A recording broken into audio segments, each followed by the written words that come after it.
When I was like 17 or 18 years old, when I first tried to get into drop shipping, had $1,000 in my bank account. I spent $1,000 on a drop shipping course.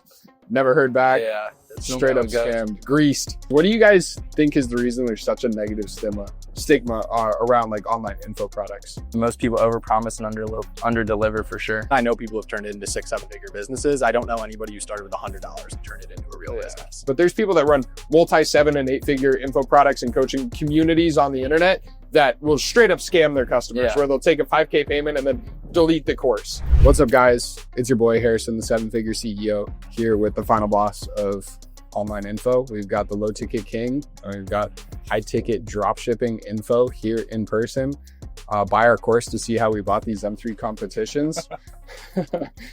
Boys, what do you guys think is the reason there's such a negative stigma around like online info products? I would say most people overpromise and underdeliver for sure. Like, we've all probably bought a course at some point where you spent 2 or 3K, got promised everything, and maybe unprofitable or just didn't put in the work and expected it to work out.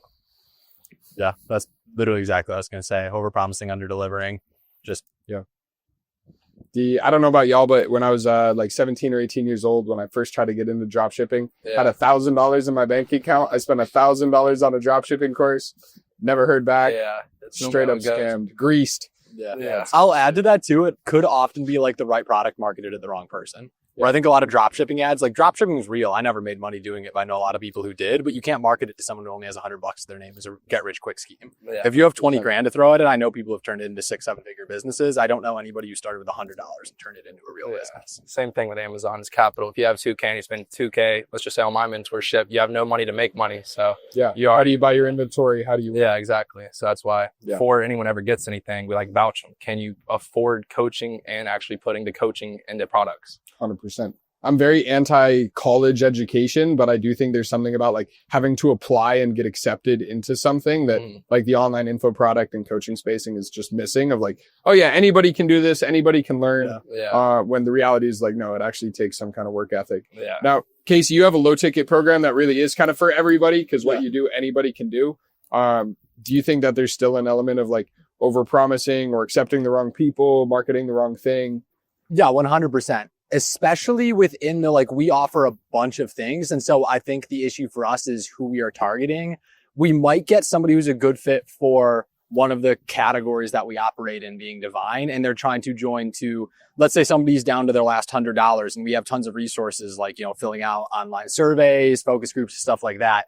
And all of like the resources to automate things like that, which would be a great fit for them. But they join, like Cam said, trying to build an Amazon arbitrage business.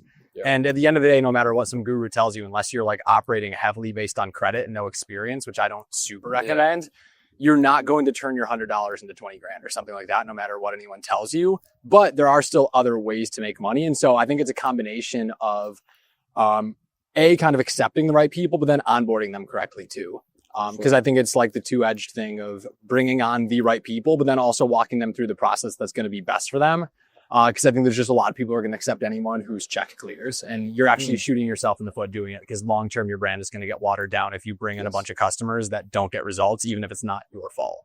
Because it's your fault because you brought up like a bad fit on. I've noticed that it's like if someone's trying to go from $200 no experience to actually making like decent money, 6-7 figures, it comes down to like learning a skill set, which you can't get rich quick on. And then it's like, if you actually have capital, if you understand like how to use your money, that's when drop shipping, FBA, something like that, like you can turn 10 into 100 because you actually have something to invest.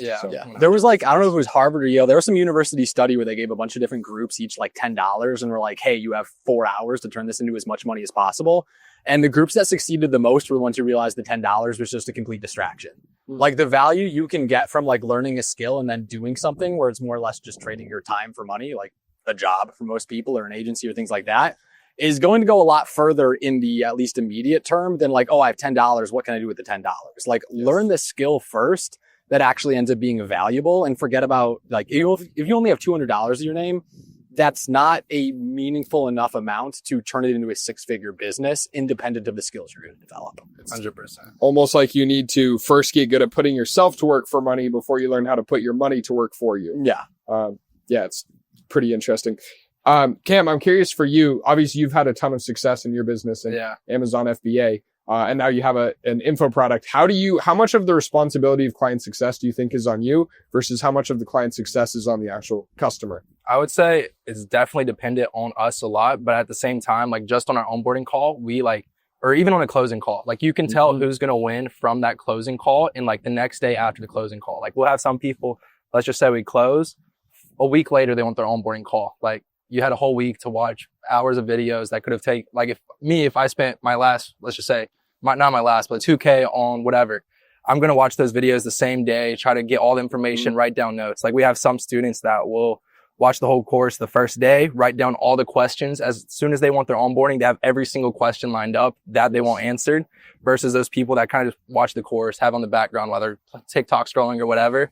I'm like, so did everything make sense? And I'm like, yeah, bro. And then they'll say like the whole thing, like, let's just say reverse sourcing for Amazon. Like it's a strategy that's like, we have hours of videos on. They're like, I'm still confused on how you find the storefront. We have 4-5 different videos, like 10 minutes long that show you, like they just make it more confusing than it needs to be. It's like you have 168 hours per week. Yeah. You work a 30-hour job and you're telling me you were just too busy to watch these 5 hours of videos and figure it out. You can definitely tell just off that first onboarding call and sometimes even the closing call, depending on the person. For sure. I think you could expect a very similar answer from like a college professor of like how much of a responsibility it is for you to get your students educated versus how much is it on the students. Like their attendance is kind of like they have to show up before I can even educate them. Yeah. And then on the back end, what do both of you guys do, or what have you guys done to actually, cause like there's a lot of people in the space, and I won't name names, but there's people that run multi 7- and 8-figure info products and coaching communities on the internet that will straight up scam their customers, where they'll take a 5K payment and then delete the course,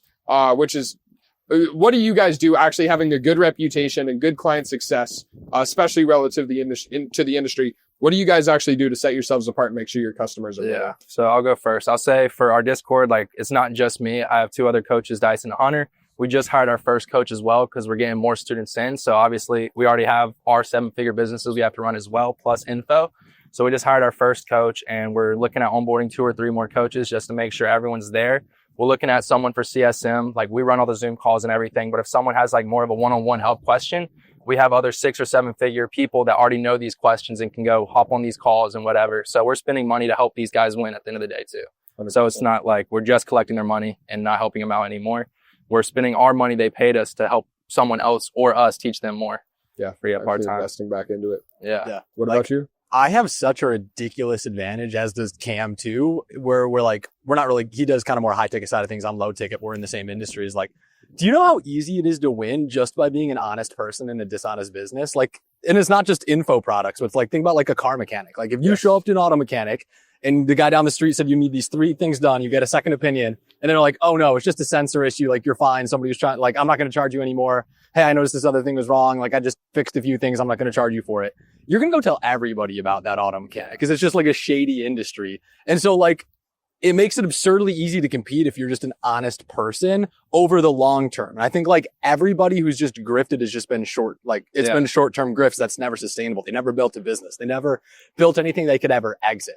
So if you just show up to like, I don't want to say an inherently dishonest business because it's not like just a stereotypically just like course sellers, like the classic same thing with like banking or, being a lawyer or, even an auto mechanic. It's just like these inherently just like frowned upon, if you will, professions that are just, people make jokes out as dishonest they are. Just show up and run an ethical business where you do the things that you say you're going to do by the time that you say you're going to do them. You're just going to win over the long term. And so it's like, it's nice to be in a business where just we get an obscene advantage just by doing the things we say we're going to do and treating people well. It's like, you just have to be a person of integrity, have a business that operates within integrity, and then you win. It's actually like that should not be a competitive advantage, but it's like the biggest one we have. And I think like long term, like if we zoom out on the industry, what we're seeing is like the reason there's a notion about car salesmen or car repairmen or even doctors or lawyers being kind of like to some degree unethical, or the reason they have like ethics boards, especially in medicine, is because these are industries that are actually robust. These are industries that are necessary, right? Like we need doctors, we need car mechanics, we need lawyers. And then there's a reality of like the people that win long-term in those industries are the people that have good reputations and do good business. I think we actually need online education. Like I do think that this is the evolution of a antiquated 100%. industry. And so we're just like kind of in that transition point where we're seeing a lot of people get washed out because there's low trust. Yeah. I feel like at the same time, info is kind of like college. Like you can go to college, pay whatever, 80 grand, 100 grand, still not land a job. Or if you do get a job, you're not making a whole lot. Same thing with buying an info product. You can buy an info product. Some people are going to make a shit ton of money. And then some people probably aren't going to see the money that they would see just like a college. You're not guaranteed a job. You're not guaranteed to succeed if you buy someone's mentorship. So I think that's another thing that kind of goes in as well. That's like the identity politics. Like success is not guaranteed in anything you do. It's like, I bought that drop shipping course when I was 18 years old. I still figured it out. I still figured out a way to make money. Yeah. Like I didn't have to have that course in order for me to win. Like I wasn't dependent on it. Yeah. Yeah. It's an interesting thing. W-Mans, is there anything else that is super keen when you guys think about like info products as a whole as an industry that either you think people are doing wrong, approaching it the wrong way, consumers or creators? Yeah, I think the people, like at least the people that I know that, let's just say, make the most money off info for a while, they're like the most, like you said, just honest guys. Like they have a reputation behind them. People aren't only buying the info they have, but like who they are at the same time as well. So like their personal brand or whatever you want to call it. For sure. Last question for both of you guys before we wrap up here. There's so many people that say, oh, well, Cam, you run a 7-figure FBA business. Like, why are you selling a course? Oh, Casey, you resell and make 7. Like, why are you selling a course? Like, oh, if your business was so good, why are you selling info on it? Why are you? I mean, like I always tell everybody, people ask this every single day. Like Amazon's an inventory-based business. I don't have hundreds of millions of dollars to even buy all the inventory if I could, nor is that something that I'd ever really want to do, spending $100 million every day. This is something that I can help people make money, as well as it benefits my business, because teaching someone, you also learn more about the business as well. So I find it like multi-beneficial. 100%. Yeah, same thing. Like plainly, it's a better business model than Amazon arbitrage is. And I've been super transparent about that for years, which is I've run 7-figure stores before selling on e-commerce. Now at this point, I make more money through Divine than I do on reselling. Yes. And I especially remember like back before Divine came, like by far the big, back before Divine became like by far the biggest one, a question I get asked a lot is like, hey, do you make more money selling the Discord than you do reselling? It's like, wouldn't you want, like, would it not make sense that the absolute best version of the info product is going to make the person more money than like the actual thing they do? And so like, I've been super transparent about that too. And I think Cam's saying the same thing, which is I think Amazon is one of the best, or reselling in general is one of the best side hustles ever. And it's one of the worst full-time jobs out there. Yes. And that's how I tell other people, is like, this should be a stepping stone to financial freedom in other areas of your life. There's very few people I'd recommend, hey, you should spend 40 hours doing Amazon. Yeah, I agree with that. 100%. Like reselling, you can make an extra, 5 to 10K a month. Like if you need the cash flow, but you it's can make an extra 25. I made like 50K off reselling. Yeah, month, but so. you're not going to build a sellable business most of the time. Yeah. And so Divine, we've gotten multi-million dollar offers for. I've done millions of dollars of sales on Amazon and eBay. Nobody's going to buy that off me because it's constant. As soon as you got the sale, you have to go get the next one. You haven't created a system. You haven't created a business that works independently of you.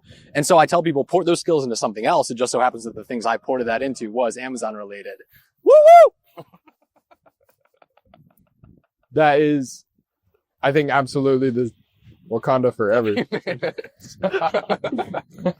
There's no way he's real. There's no way he's real. We are no longer the final boss. Yeah, we got to bring him over. He's the real e-com final boss. Oh my gosh. Yeah, it is just a better business model, right? Your revenue doesn't reset every month. You actually have a system. You're not going to get clipped by some billion-dollar Goliath like Amazon of, hey, we don't like you anymore. We're going to shut down your business. So you own your audience, you own your customers, you own your process, your system. It just works better.